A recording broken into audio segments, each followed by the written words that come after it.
The $25,000 jaw Richard Connell, rather thirsty this morning, Mr. Addicks? Inquired Cowden, the chief purchasing agent. The Mr. was said with a long, hissing S and was distinctly not meant as a title of respect. Cowden, as he spoke, rested his two square hairy hands on Crowley Addicks' desk, and this enabled him to lean forward and thrust his well-razored knob of blue-black jaw within a few inches of Crowley Addicks' face. "Too bad, Mr. Addicks, too bad," said Cowden in a high, sharp voice. "Do you realize, Mr. Addicks, that every time you go up to the water cooler you waste 15 seconds of the firm's time? I might use a stronger word than waste, but I'll spare your delicate feelings. Do you think you can control your thirst until you take your lunch at the Waldorf Astoria, or shall I have your desk piped with ice water, Mr. Addicks?" Crowley Addicks drew his convex face as far away as he could from the concave features of the chief purchasing agent and muttered, "Had kippered herring for breakfast." A couple of the stenographers tittered. Crowley's ears reddened, and his hands played nervously with his blue and white polka-dot necktie. Cowden eyed him for a contemptuous half-second, then rotated on his rubber heel and prowled back to his big desk in the corner of the room. Crowley Addicks, inwardly full of red revolution, outwardly merely flustered and intimidated, rustled among the piles of invoices and forms on his desk, and tried desperately to concentrate on his task as assistant to the assistant purchasing agent of the Pierian Piano Company, a vast far-flung enterprise that boasted, with only slight exaggeration, "We bring melody to 1,000,000 homes." He hated Cowden at all times, and particularly when he called him Mr. Addicks. That Mr. hurt worse than a slap on a sunburned shoulder. What made the hate almost beyond bearing was the realization on Crowley's part that it was impotent. "Gosh," murmured the blonde stenographer from the corner of her mouth after the manner of convicts. Old Grizzly's pickin' on the chinless wonder again. "I don't see how Crowley stands it. I wouldn't if I was him." "Aw, whata ya expect of chinless?" returned the brunette stenographer disdainfully as she crackled paper to conceal her breach of the office rules against conversation. "Feller with ingrown jaws was made to pick on." At noon, Crowley went out to his lunch, not to the big hotel, as Cowden had suggested, but to a crowded basement full of the jangle and clatter of cutlery and crockery, and the smell and sputter of frying liver. The name of this cave was the Help-Yourself Buffet. Its habitués, mostly clerks like Crowley, pronounced buffet to rhyme with rough it, which was incorrect but apt. The place was, as its patrons never tired of, reminding one another as they tried with practiced eye and hand to capture the largest sandwiches, a conscience beanery. As a matter of fact, one's conscience had a string tied to it by a cynical management. The system is simple. There are piles of food everywhere with prominent price tags. The hungry patron seizes and devours what he wishes. He then passes down a runway and reports to the best of his mathematical and ethical ability the amount his meal has cost usually, for reasons unknown, 45 cents. The report is made to a small automaton of a boy with a blasé eye and a brassy voice. He hands the patron a ticket marked 45 and at the same instant screams in a sirenic and incredulous voice, "Fodify."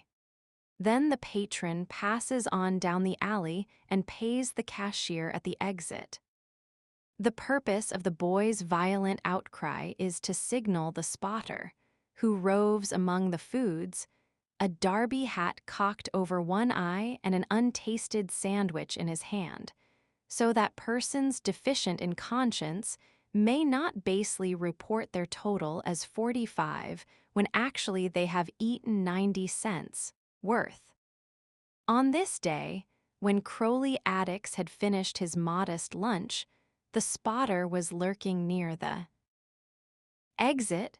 Several husky-looking young men passed him and brazenly reported totals of 20 cents, when it was obvious that persons of their brawn would not be content with a lunch costing less than 75. But the spotter, noting their bull necks and bellicose air, let them pass. But when Crowley approached the desk and reported 45, the spotter pounced on him. Experience had taught the spotter the type of man one may pounce on without fear of sharp words or resentful blows. "Pardon me a minute, Freen," said the spotter. "Ain't you made a little mistake?" "Me?" quavered Crowley. He was startled and he looked guilty, as only the innocent can look. "Yes, you," said the spotter, scowling at the weak outlines of Crowley's countenance. "No," jerked out Crowley. 45's correct." He tried to move along toward the cashier, but the spotter's bulk blocked the exit alley. "Ain't you the guy I seen layin' away a double portion of strawberry shortcake whipped cream?" asked the spotter sternly. Crowley hoped that it was not apparent that his upper lip was trembling. His hands went up to his polka-dot tie and fidgeted with it. He had paused yearningly over the strawberry shortcake, but he had decided he couldn't afford it. "Didn't have shortcake," he said huskily. "Oh, no," rejoined the spotter sarcastically, appealing to the ring of interested faces that had now crowded about. "I s'pose that white stuff on your upper lip ain't whipped cream?" "It's milk," mumbled Crowley. "All I had was milk and oatmeal crackers and apple pie. Honest." The spotter snorted dubiously. "Some guy," he declared loudly, "tucked away a double order of strawberry shortcake and a hamburger steak, and it wasn't me. So come on, young feller, you owe the house 90 cents, so cut out the argument." I, began Crowley, incoherently rebellious. But it was clear that the crowd believed him guilty of the conscienceless swindle, so he quailed before the spotter's accusing eye and said, "Oh, well, have it your own way. You got me wrong, but I guess you have to pick on little fellows to keep your job." He handed over 90 cents to the cashier. "You'll never see my face in this dump again," muttered Crowley savagely over his shoulder. "That won't make me bust out cryin', chinless," called the spotter derisively. Crowley stumbled up the steps, his eyes moist, his heart pumping fast. Chinless, the old epithet, the old curse. It blistered his soul. Moodily, he sought out a bench in Madison Square, hunched himself down, and considered his case. Today, he felt, was the critical day of his life. It was his 30th birthday. His mind flashed back, as you've seen it done in the movies, to a scene the night before in which he had had a leading role. "Emily," he had said to the loveliest girl in the world, "will you marry me?" Plainly, Emily Mackey had expected something of the sort, and after the fashion of the modern business girl had given the question calm and clear-visioned consideration. "Crowley," she said softly, "I like you. You are a true friend. You are kind and honest, and you work hard. But oh, Crowley dear, we couldn't live on $22.50 a week. Now could we?" That was Crowley's present salary after 11 years with the Pierian Piano Company, and he had to admit that Emily was right. They could not live on it. "But, dearest Emily," he argued, Tomorrow they appoint a new assistant purchasing agent, and I'm in line for the job. It pays $50 a week. But are you sure you'll get it? His face fell. And no, he admitted, but I deserve it. I know the job. About 10 times better than any of the others, and I've been there longest. You thought they'd promote you last year, you know, she reminded him. And so they should have, he replied, flushing. If it hadn't been for old Grizzly Cowden, he thinks I couldn't make good because I haven't one of those underslung jaws like his. He's a brute, cried Emily. You know more about the piano business than he does. I think I do, said Crowley, but he doesn't, and he's the boss. Oh, Crowley, if you'd only assert yourself. I guess I never learned how, said Crowley sadly. As he sat there on the park bench, plagued by the demon of introspection, he had to admit that he was not the pugnacious type, the go-getter sort that Cowden spoke of often and admiringly. He knew his job, he could say that of himself in all fairness, for he had spent many a night studying it.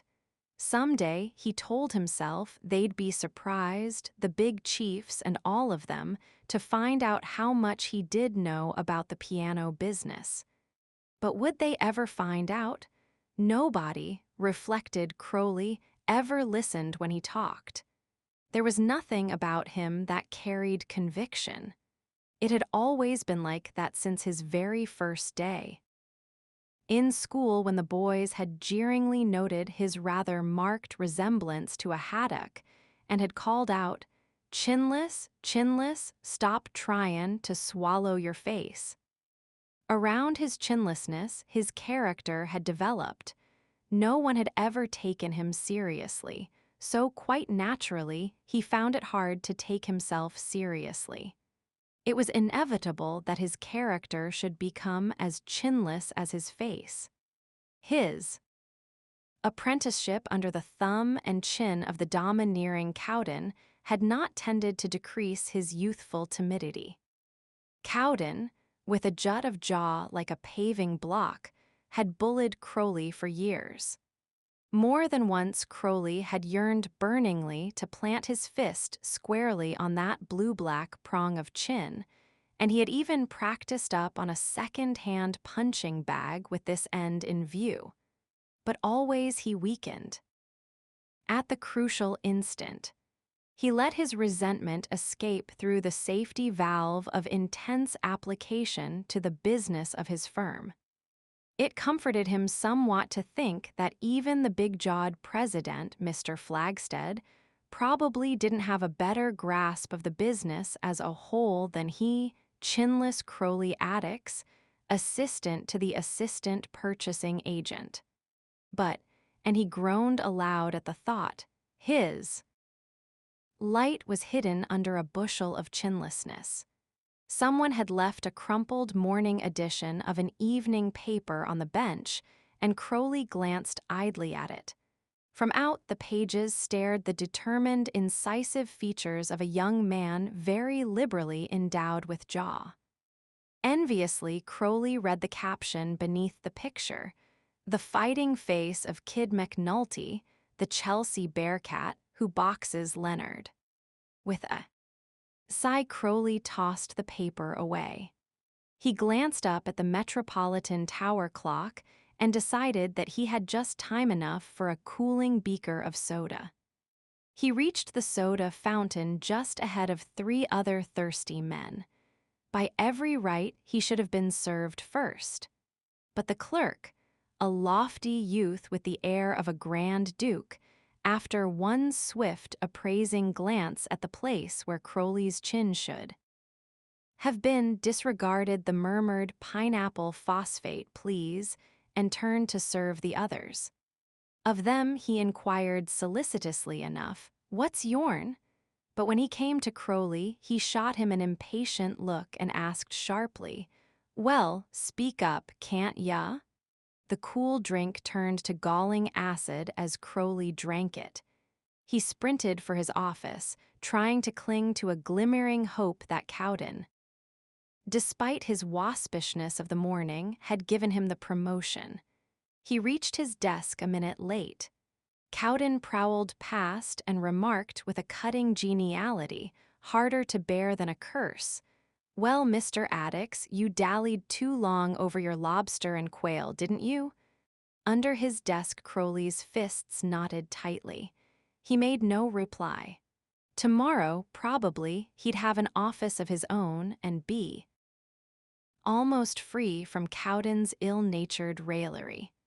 At this thought, he bent almost cheerfully over his stack of work. A girl rustled by and thumbtacked a small notice on the bulletin board. Crowley's heart ascended to a point immediately below his Adam's apple and stuck there, for the girl was Cowden's secretary, and Crowley knew what announcement that notice contained.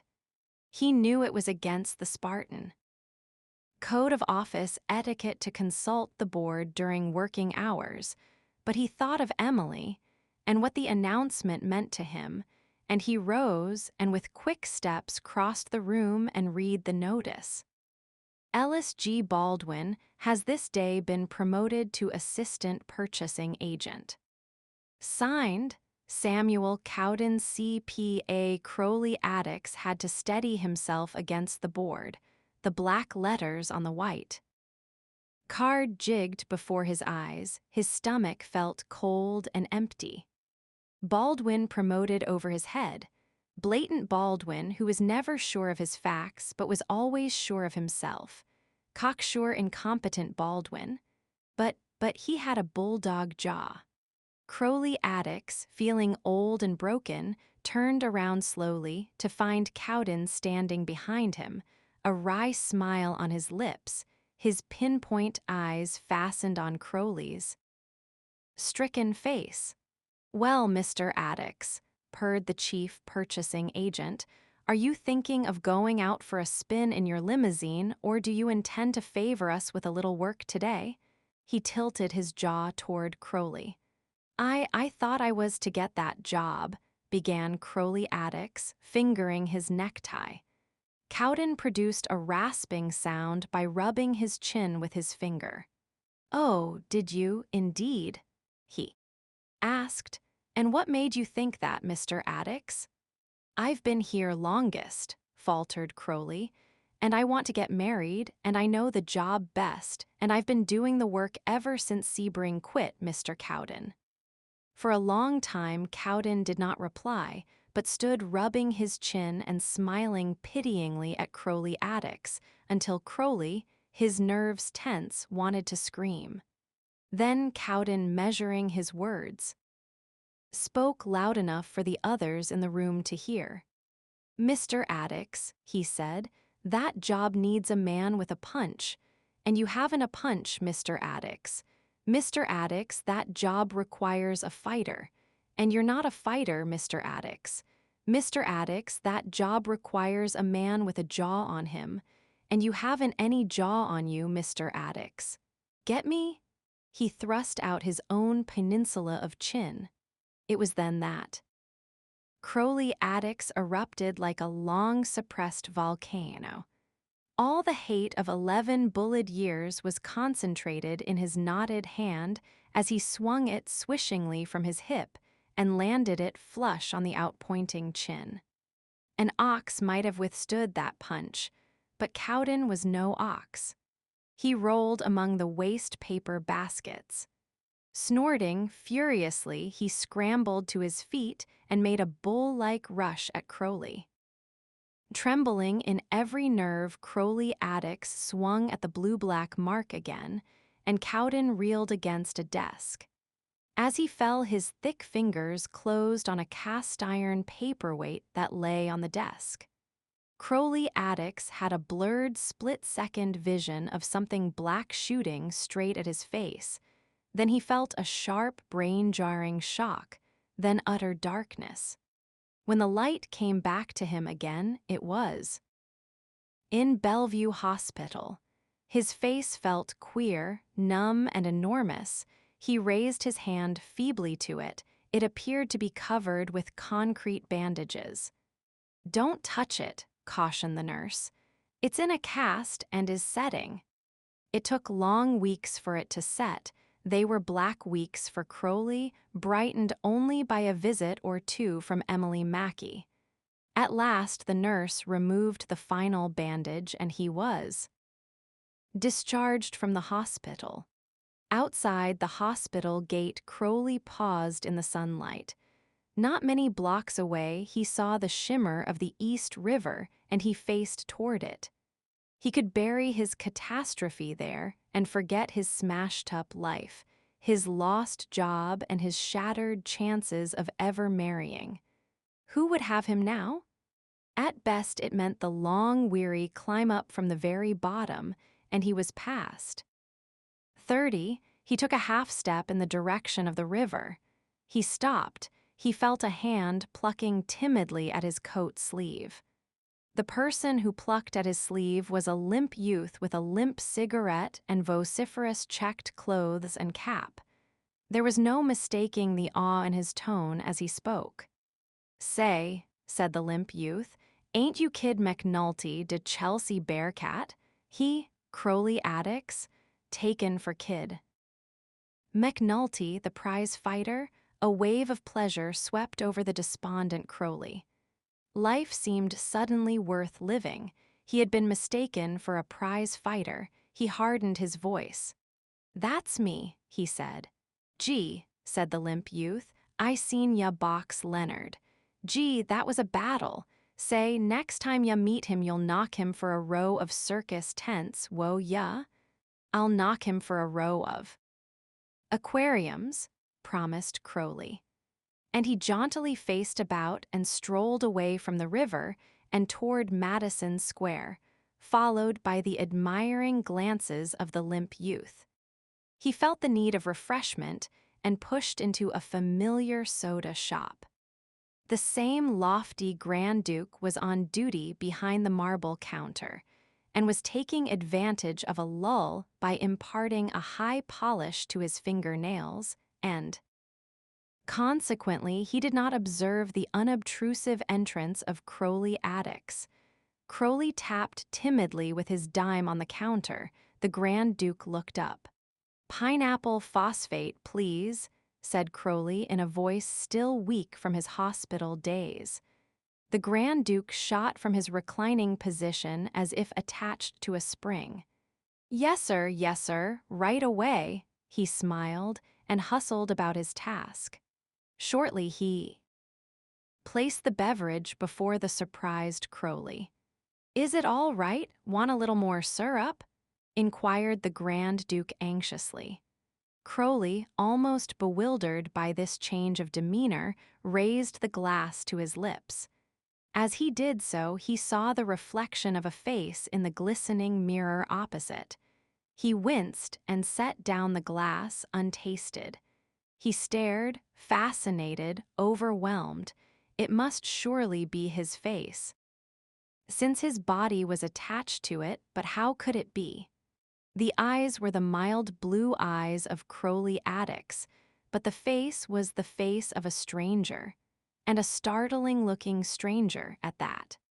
Crowley knew, of course, that it had been necessary to rebuild his face, shattered by the missile hurled by Cowden, but in the hospital they had kept mirrors from him, and he had discovered, but only by sense of touch, that his countenance had been considerably altered. But he had never dreamed that the transformation would be so radical. In the clear light, he contemplated himself and understood why he had been mistaken for the Chelsea Bearcat. Kid McNulty had a large amount of jaw, but he never had a jaw like the stranger with Crowley Addicts' eyes who stared back, horrified, at Crowley from the soda fountain mirror. The plastic surgeons had done their work well. There was scarcely any scar.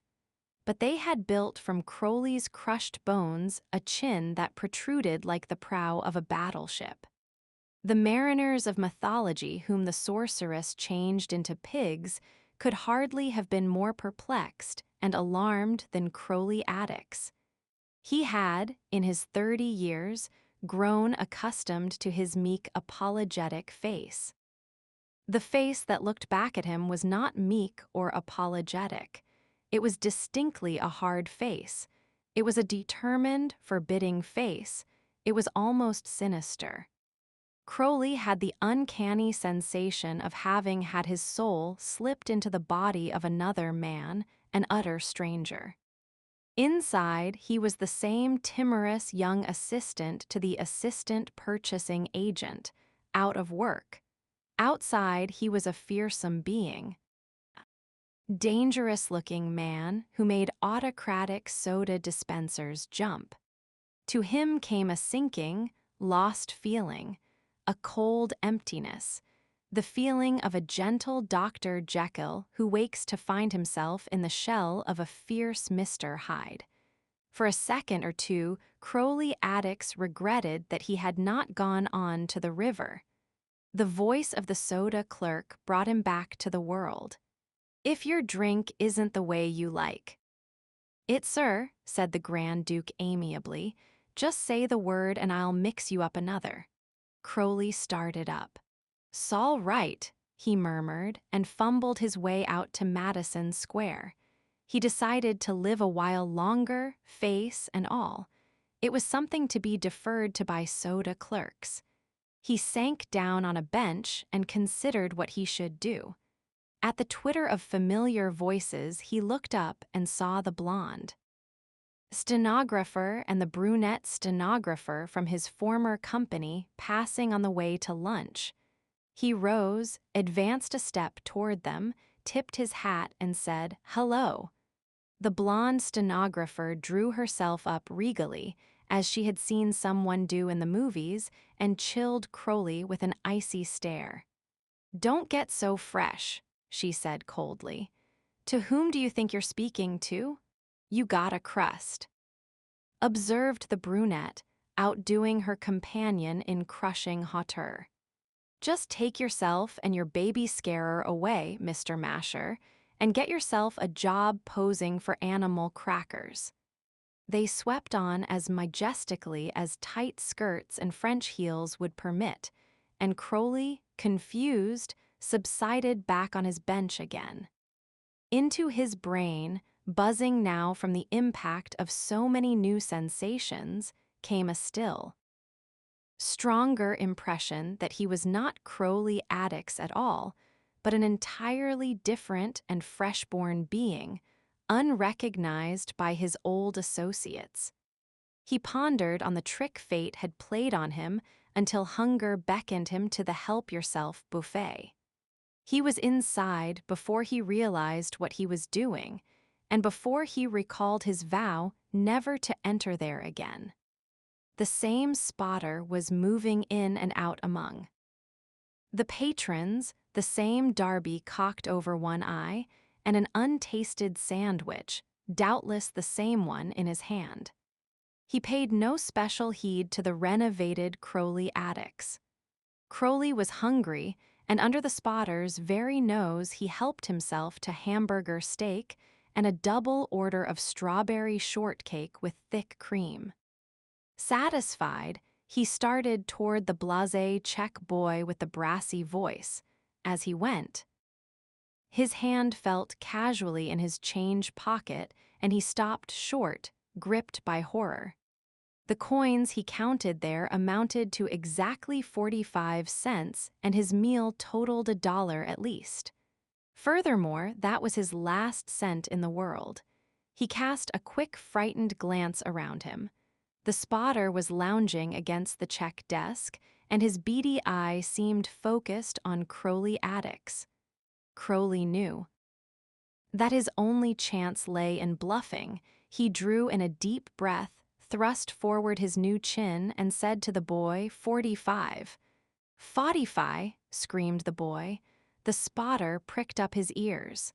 "Pardon me a minute, Freen," said the spotter. "Ain't you made a little mistake?" Summoning every ounce of nerve he could, Crowley looked straight back into the spotter's eyes. "No," said Crowley loudly, for the Briefest part of a second, the spotter wavered between duty and discretion. Then the beady eyes dropped and he murmured, "Oh, I beg pardon.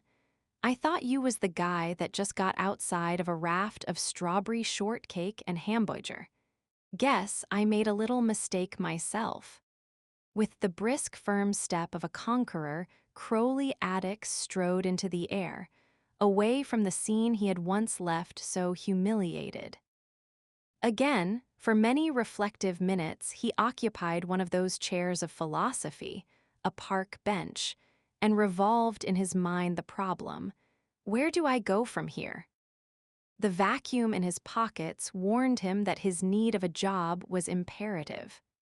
Suddenly, he released his thoughtful clutch on his new jaw, and his eyes brightened and his spine straightened with a startling idea that at once fascinated and frightened him. He would try to get his old job back again.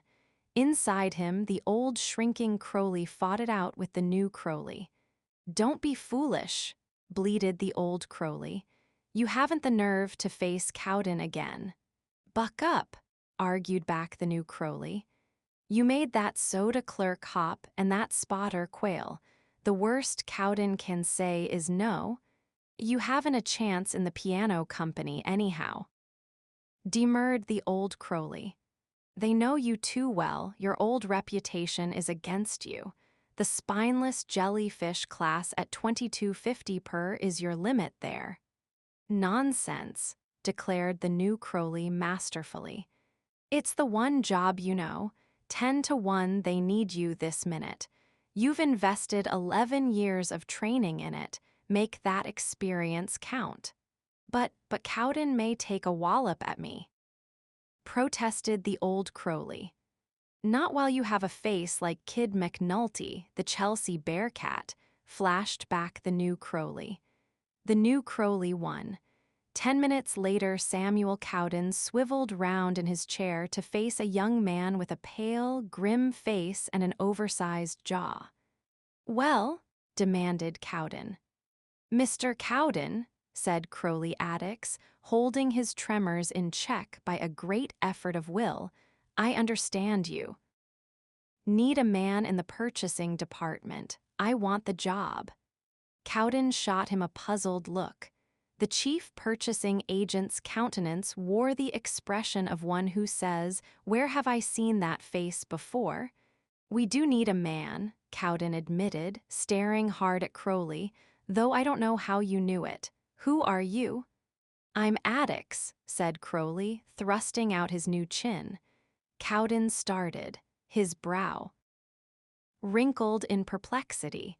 He stared even more intently at the firm-visaged man and then shook his head as if giving up a problem.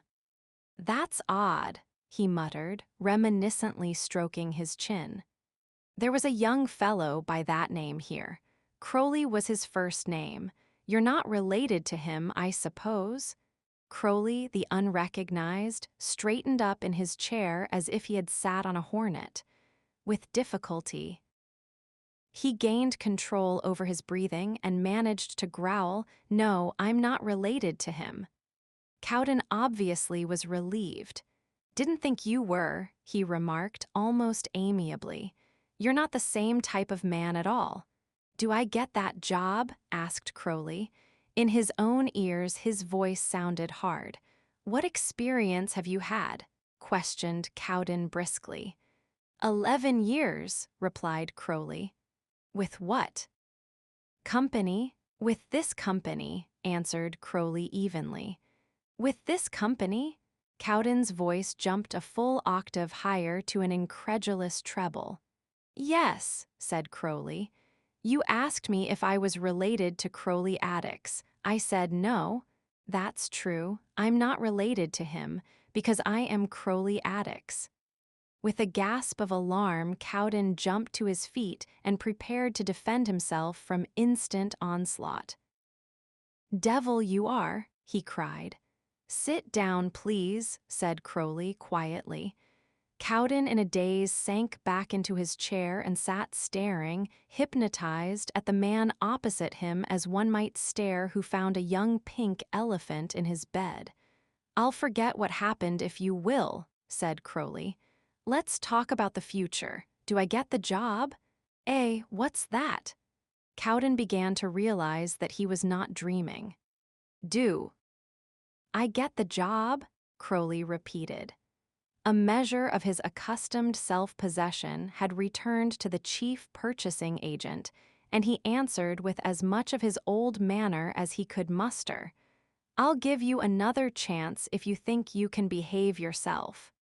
"Thanks," said Crowley, and inside his new self sniggered at his old self. The chief purchasing agent was master of himself by now, and he rapped out in the voice that Crowley knew only too well, "Get right to work, same desk, same salary, and remember, no more monkey business, Mr. Addicks, because if—" He stopped short. There was something in the face of Crowley Addicks that told him to stop. The big new jaw was pointing straight at him as if it were a pistol. "You said just now," said Crowley, and his voice was hoarse, "that I wasn't the same type of man as the Crowley Addicks who worked here before. I'm not. I'm no longer the sort of man it's safe to ride. Please don't call me Mr. unless you mean it." Cowden's eyes strayed from the snapping eyes of Crowley Addicks to the taut jaw. He shrugged his shoulders. "Report to Baldwin," was all he said. As Crowley turned away, his back hid from Cowden the smile that had come to his new face. The reincarnated Crowley had been back at his old job for 10 days, or more accurately, 10 days and nights, for it had taken that long to straighten out the snarl in which Baldwin, not quite so sure of himself now, had been immersed to the eyebrows. Baldwin was watching, a species of awe in his eye, while Crowley swiftly and expertly checked off a complicated price list. Crowley looked up. "Baldwin," he said, laying down the work, "I'm going to make a suggestion to you. It's for your own good." "Shoot," said the assistant purchasing agent warily. "You're not cut out for this game," said Crowley Addicks. "Wyatt?" sputtered Baldwin. Crowley leveled his chin at him. Baldwin listened as the new Addicks continued. "You're not the buying type, Baldwin. You're the selling type. Take my advice and get transferred to the selling end. You'll be happier and you'll get farther." "Say," began Baldwin truculently, "you've got a nerve. I've a good notion to—" Abruptly he stopped. Crowley's chin was set at an ominous angle. "Better think it over," said Crowley Addicks, taking up the price list again. Baldwin gazed for a full minute or more at the remade jaw of his assistant. Then he conceded, "Maybe I will." A week later, Baldwin announced that he had taken Crowley's advice. The old Addicks would have waited, with anxious nerves on edge, for the announcement of Baldwin's successor. The new Addicks went straight to the chief purchasing agent. "Mr. Cowden," said Crowley, as calmly as a bumping heart would permit, "shall I take over Baldwin's work?"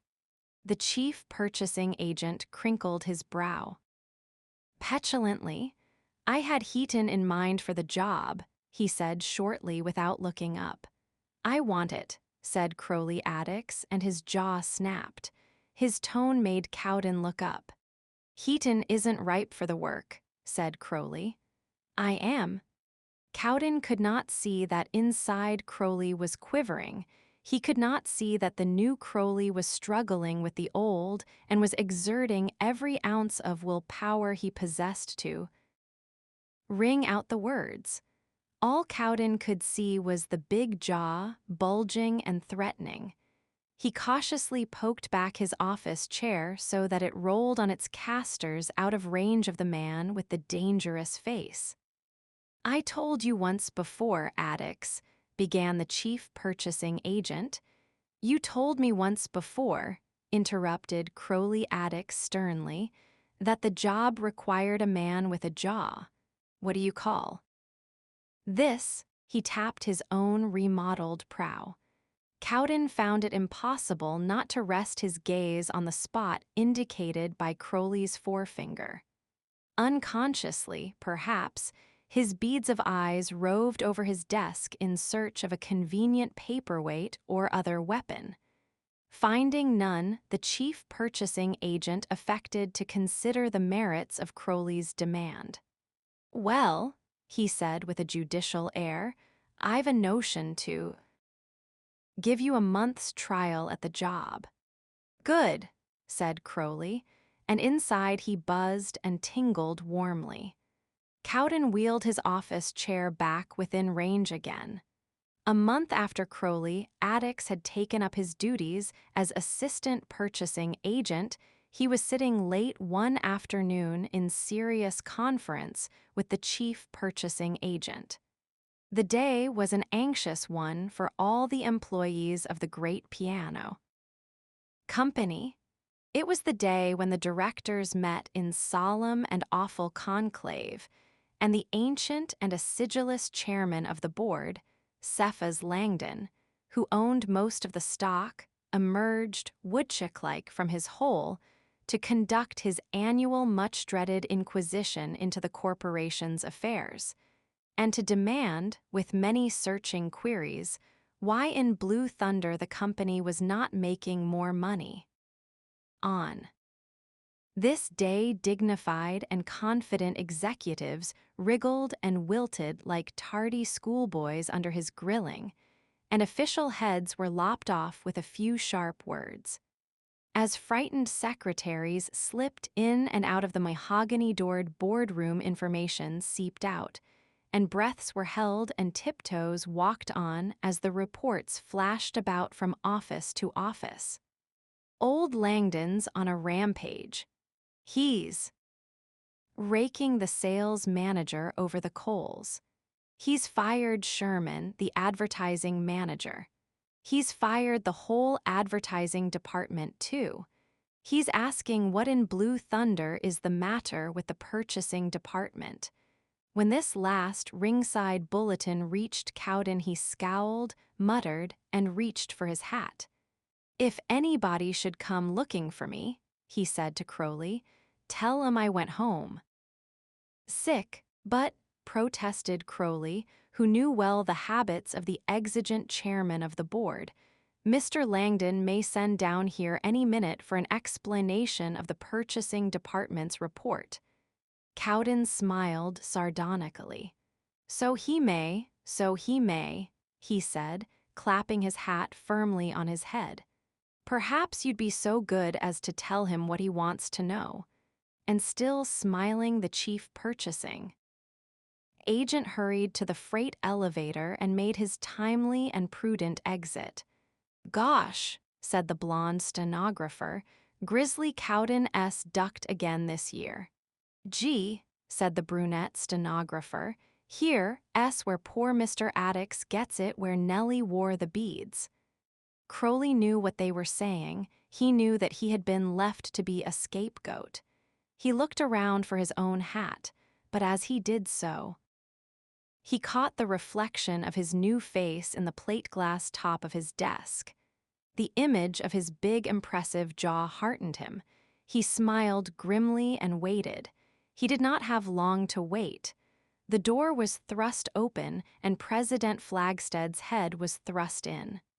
"Where? S. Cowden?" he demanded nervously. Tiny, worried pearls of dew on the presidential brow bore evidence that even he had not escaped the grill. "Home," said Crowley. "Sick." Mr. Flagstead frowned. The furrows of worry in his face deepened. "Mr. Langdon is furious at the purchasing department," he said. "He wants some things in the report explained, and he won't wait. Confound Cowden." Crowley's eyes rested for a moment on the reflection of his chin in the glass on his desk.